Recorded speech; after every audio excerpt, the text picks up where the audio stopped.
سبائی تبرائی رافضی لوگ حدیث کرتاس کی وجہ سے عزت اسلام، شوکت اسلام، امام الہدا، فارق حق و باطل، ترجمان نبی، ہم زبان نبی، تیغ مسلول شدت، امیر المومنین، خلیفۃ المسلمین، امام دوئم، خلیفہ دوئم سیدنا فاروق اعظم رضی اللہ تعالیٰ عنہ کی ذات پر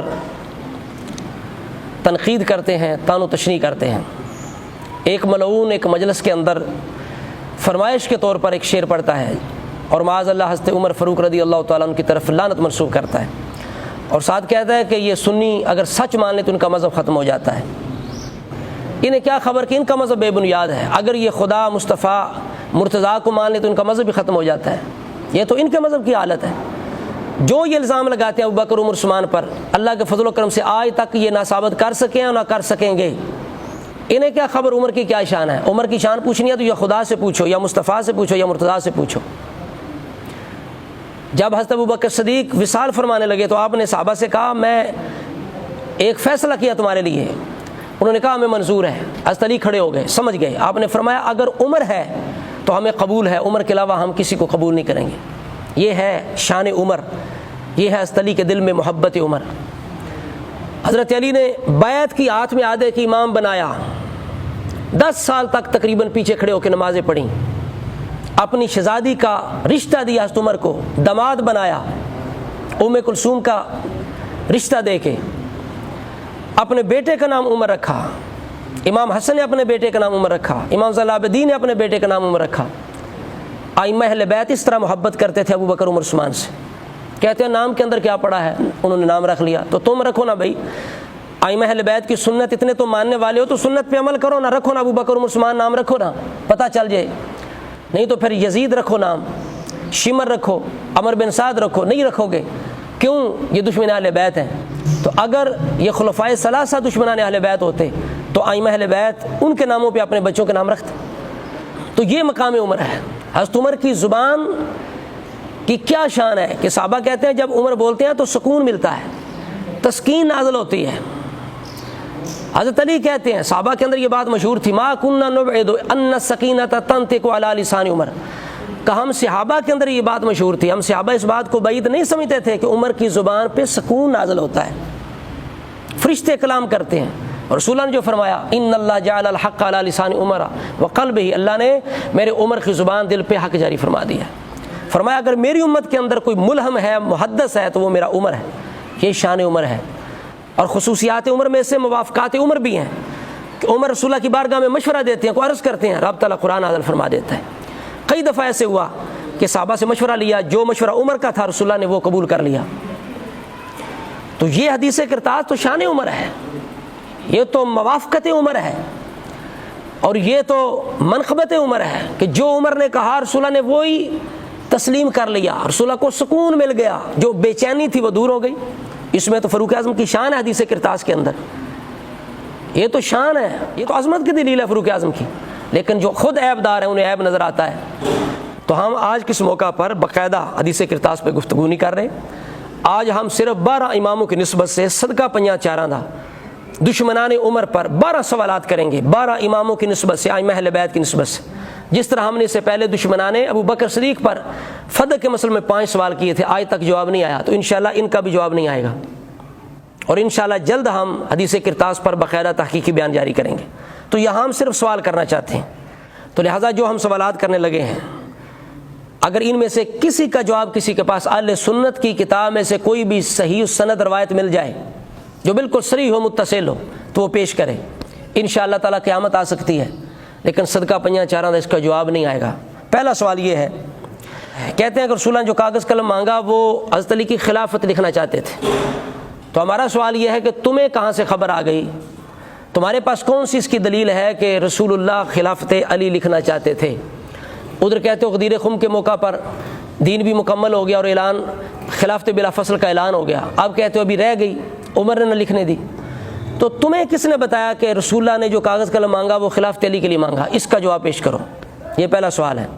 تو دوسرا سوال یہ ہے کہ جب دین مکمل ہو گیا تو پھر یہ کون سا ایسا حکم باقی تھا کہ جس کے بغیر دین ناقص رہ جاتا یا امت گمراہ ہو جاتی؟ جب کہ دین مکمل ہو چکا ہے، تو اگر دین کو مکمل مانتے ہو تو پھر تان کا مقصد کوئی نہیں۔ پھر کوئی ایسی چیز ہو ہی نہیں سکتی کہ جس کے بغیر امت گمراہ ہو جائے یا دین مکمل نہ ہو۔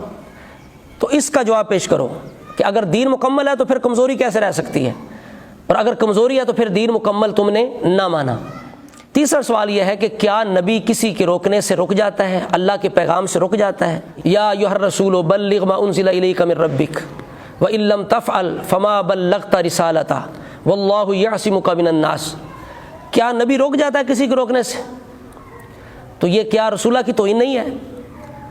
اس لیے ہم کہتے ہیں، یہ لوگ خود سے سمجھتے ہیں کہ ہم صحابہ کی توہین کرتے ہیں، حضرت عمر کی توہین کر رہے ہیں، ابو بکر کی توہین کر رہے ہیں، حقیقت میں یہ مصطفیٰ کی توہین کر رہے ہوتے ہیں، مرتضیٰ کی توہین کر رہے ہوتے ہیں۔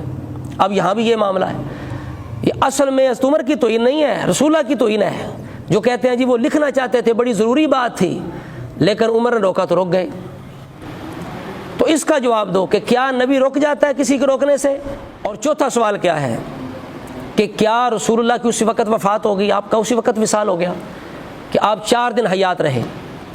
یہ اعتراض تو حضرت عمر پہ تب بنتا تھا نا کہ اگر صرف اکیلے عمر ہوتے یا حضرت عمر روک دیتے خبردار کوئی نہ لائے، اسی وقت رسول اللہ کا وصال ہو جاتا، دین بھی مکمل نہ ہوا ہوتا، پھر تو اعتراض کی کوئی گنجائش تھی۔ تو جب ایسی کوئی بات نہیں، رسول اللہ اس کے بعد بھی 4 دن حیات رہے، تو پھر الزام کا کیا تک بنتا ہے؟ تو اس کا بھی جواب چاہیے کہ کیا اسی وقت وصال ہو گیا کہ یہ 4 دن حیات رہے؟ اور پانچواں سوال کیا ہے کہ کیا رسول اللہ نے خاص حضرت عمر کو کہا تھا، یہ حکم خاص عمر کے لیے تھا کہ اور بھی افراد تھے؟ اگر اور بھی افراد تھے تو صرف حضرت عمر کو تان کا نشانہ کیوں بنایا گیا؟ اس سوال کا بھی جواب دیا جائے کہ خاص حضرت عمر سے کہا کہ لے کے آؤ، وہ نہیں لے کے آئے۔ چھٹا سوال یہ ہے، کیا حضرت عمر نے اگر خود نہیں لا کے دی تو انہوں نے ڈرایا کہ خبردار کوئی نہ لائے، میں یہ کر دوں گا وہ کر دوں گا؟ کیا حضرت عمر نے کسی کو روکا، کسی کو ڈرایا، دھمکایا، کسی کو روکا؟ اس سوال کا بھی جواب دیا جائے۔ اور 7واں سوال یہ ہے کہ عمر تو نہ لے کے آئے لیکن حضرت علی کیوں نہ لے کے آئے؟ حضرت علی لے آتے نا، باقی افراد اہل بیت وہاں موجود تھے، گھر بھی ان کا قریب تھا، حضرت علی کا 7 گھر تھا، حضرت علی لے آتے۔ حضرت علی کیوں نہ لے کے آئے جن کی خلافت بقول تمہارے بزوم تمہارے لکھنی تھی؟ اس کا بھی جواب دو، حضرت علی کیوں نہ لے کے آئے۔ 8واں سوال یہ ہے، تم کہتے ہو معاذ اللہ، سب سے بڑا جو الزام لگاتے ہو کہ تمہوں نے کہا کہ نبی علیہ السلام بے تکی باتیں کر رہے ہیں، معاذ اللہ انہوں نے گستاخی کی۔ تو یہ بھی ہمارا دعویٰ ہے کہ یہ ثابت کرو کہ کیا یہ الفاظ عمر کے ہیں، احاجرہ، اور احاجرہ کے اندر کون سی گستاخی ہے، اور یہ کہنے والے کون لوگ تھے، احاجرہ کس نے کہا؟ اس کا بھی ثبوت تمہارے ذمہ ہے، یہ ثابت کرو کہ عمر نے یہ کہا ہو۔ اور 9واں سوال یہ ہے کہ کیا حسبنا کتاب اللہ صرف حضرت عمر نے کہا تھا کہ اور بھی تھے کہنے والے؟ یہ صرف حضرت عمر نے کہا کہ حسبنا ہمیں کتاب کافی ہے کہ اور بھی تھے کہنے والے؟ اس کا بھی جواب دینا ہے۔ اور 10واں سوال ہمارا یہ ہے کہ کیا حسبنا کتاب اللہ کہنے سے حدیث کا انکار ہوتا ہے؟ اگر وہ کہتا ہے حسبنا کتاب اللہ تو اس سے کیا مراد ہے کہ وہ حدیث کا منکر ہے؟ اس سے حدیث کا انکار ثابت ہوتا ہے۔ وہ کہتا ہے کہ قرآن کافی ہے تو کیا اس سے حدیث کا انکار ہوگا؟ یہ بھی ہمارا سوال ہے۔ اور 11واں ہمارا سوال یہ ہے کہ رسول اللہ 4 دن تک حیات رہے، 4 دن تک، یہ جمعرات کا واقعہ، سوموار آپ کا وصال ہوا، تو 4 دن کے اندر رسول اللہ نے کیوں نہیں حضرت علی کی خلافت لکھی؟ اب یہ الزام کس پہ جاتا ہے؟ 4 دن تک رسول اللہ حیات رہے تو کیوں نہیں لکھ کے دی خلافت؟ 12واں سوال ہمارا یہ ہے، 12 ائمہ اہل بیت کی نسبت سے صدقہ پنجاں چاراں دا 12واں سوال ہمارا یہ ہے کہ کیا لکھنا ہی ضروری تھا، زبانی نہیں بتا سکتے تھے؟ زبانی منع تھا کہ ضرور لکھ کے ہی دینا ہے؟ اس کی بھی دلیل چاہیے کہ لکھنا ہی ضروری تھا، زبانی بتانے سے کام نہیں چلتا تھا، اس کا بھی ثبوت اور اس کا بھی جواب چاہیے۔